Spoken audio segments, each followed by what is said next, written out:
In competition, you have to train your entire life, and then you get maybe 3 big competitions in your life.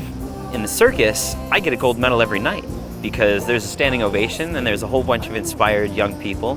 They get to experience the first thing that I got to experience when I first saw O or Kidam that inspired me a long time ago. I am Brandon Birchak. I graduated with a degree in literature, and now I work as an acrobat for Cirque du Soleil, and I'm living in Las Vegas. So since graduating, I have been to about 50 countries with Franco Dragone and Cirque du Soleil, toured much of Europe and then much of Asia. Now I'm here in Las Vegas and I'm working at O, which is kind of a flagship show for Cirque du Soleil. I do high-risk acrobatics, so I do something called Russian swing, and I also do about a 75-foot high dive. I recently, in China, broke the world record for the most somersaults, like in gymnastics or circus. So I did 6 from Russian swing. If something goes wrong, can have, pretty sustaining injury.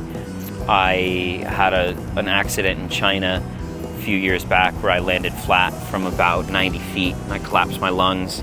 That was a tough recovery. So, I have to do a lot of preparation. I have to be prepared to take a wipeout if need be.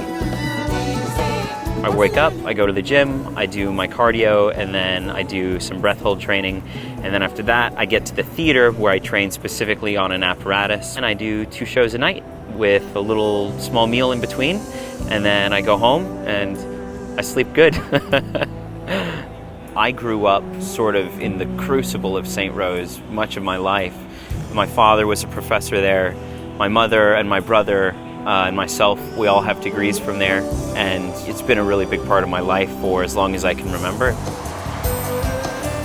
It's nice to have won a couple national championships for St. Rose.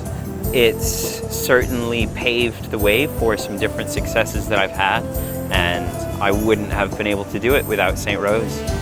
There's certainly no limit for the challenges I can create for myself, and I'm kind of a mad scientist with sort of the matrix of things that I work on with my body and my mind. I wake up every day and I express gratitude for all the amazing things that I have.